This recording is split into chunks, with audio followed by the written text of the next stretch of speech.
Bueno, quité la palabra, bueno. Héctor, ¿quieres tú ahora? ¿Sí? Le acepto el reto. ¿Ya? Bueno, yo te voy a preguntar, creo que hay muchos elementos en la mesa para reaccionar, ¿no? Bueno, comienzo por hacer la corrección que tú me habías pedido. Realmente no fueron 100.000, sino 80.000 la diferencia. De todos modos, una diferencia importante, ¿no? Yo quisiera aprovechar esta intervención para profundizar en este tema del cambio, de lo que hablábamos anteriormente. Efectivamente, la gente quiere el cambio. Norman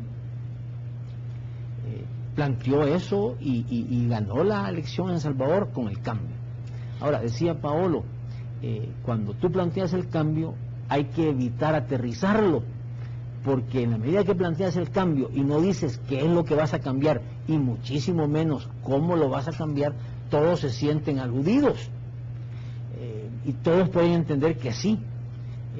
Esa estrategia hasta cierto punto la ha venido utilizando Arena, porque dice, nosotros vamos a hacer cambio.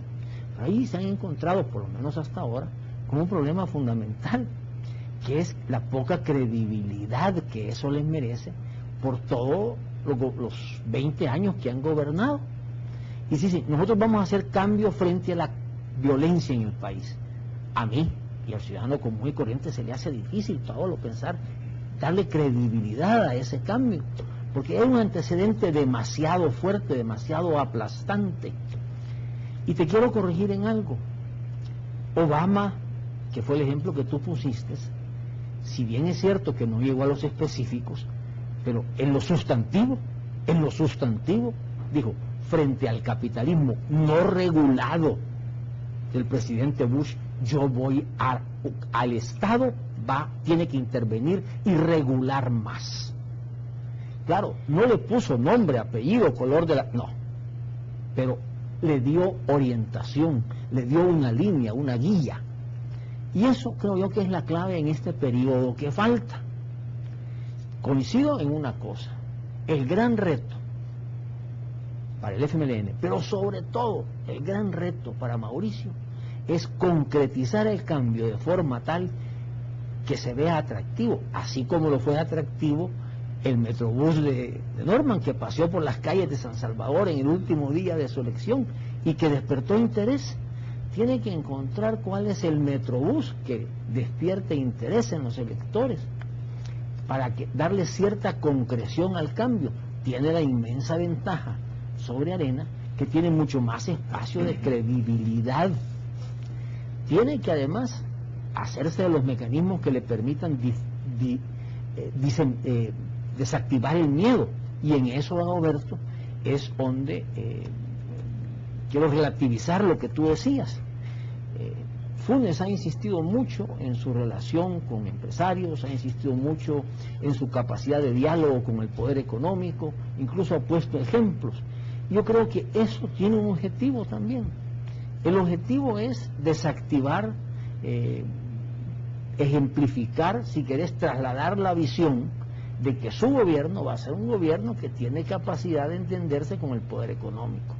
Obviamente, desde una perspectiva distinta, defendiendo intereses distintos que los actuales gobernantes, porque él es un hombre de izquierda y representa un partido de izquierda, pero que siendo así, como lo tiene Zapatero en España o la presidenta en Chile, va a tener la capacidad de entenderse con el poder económico desde esa óptica de izquierda y llegar a acuerdos y establecer arreglos. Y en conclusión, con esto del cambio, como que el punto es, yo sí no coincido en que el cambio debe dejarse difuso y abstracto. El cambio tiene que ser aterrizado lo suficiente como para que le sea atractivo al elector, como para que el elector se identifique con él, le entusiasme, le haga renacer la esperanza. Probablemente en una campaña como esta no puede llegar a ser totalmente específico, pero en lograr esa suficiente especificidad del cambio, demostrarlo, hacerlo atractivo al elector, a forma que le vuelva a despertar la esperanza, ahí radica el gran impulso que Funes tiene que darle a su campaña de aquí en adelante. Y finalmente quisiera yo sentar un último punto, algo que discutíamos en el intervalo y de lo que ya hablamos algo frente a cámaras, la institucionalidad del país. A mí, amigos televidentes, no me da temor el cambio. Lo que sí me da temor es que se termine de deteriorar la institucionalidad en el país. Nuestro sistema de justicia, nuestro sistema de Contraloría del Estado, nuestro sistema policial, la institucionalidad del combate contra el crimen que ha venido deteriorando, eso sí me da temor. Y ahí sí, creo que el lector se tiene que plantear, y creo que se va a plantear la pregunta: ¿cómo tenemos más posibilidades de rescatar esa institucionalidad?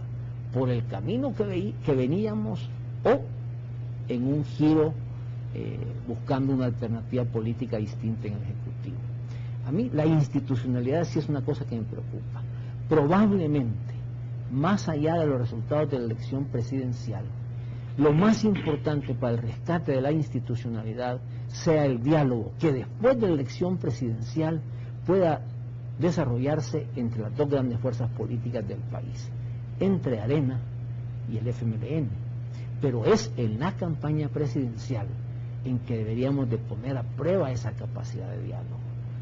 ¿Tendrá capacidad un ejecutivo en manos de Arena o del Frente de dialogar, por ejemplo, con los alcaldes del área metropolitana para enfrentar juntos el problema del transporte? El problema del transporte de este país, sobre todo en el área metropolitana, que es el corazón, solo se puede resolver si hay acuerdo entre los alcaldes del área metropolitana y el Ejecutivo. Y eso tenemos que ponerlo a prueba en este periodo, aunque los acuerdos se van a tener que dar después de electo el presidente. Ok, luego 7 segundos, Pablo, que quería responder algo que yo estaba diciendo antes de ir con Rafael Castellanos. Más que responder, preguntar a Héctor. A mí me llaman dos cosas la atención de lo que tú dices. Uno es que yo creo que más que cualquier otro individuo en ese país y sobre todo en esa mesa, tú sabes la importancia de la alcaldía de San Salvador. Tú has sido el que ganó para la izquierda por primera vez esta alcaldía. Tú has sido el hombre que casi lo catapulta, por lo menos lo catapulta a la presidenciabilidad, haciendo un esfuerzo serio en San Salvador. Y yo creo que ahí me extraña un poco que tú dices el FMLN ganó las elecciones, porque yo creo este cachimbazo de perder este instrumento y perderlo después de una secuencia como de malas administraciones, las últimas dos, la del pobre Carlos Rivas y después la de Héctor, Violeta. ¿cómo se llama? De Violeta. La de Héctor fue la buena. Sí, la de Héctor fue la buena.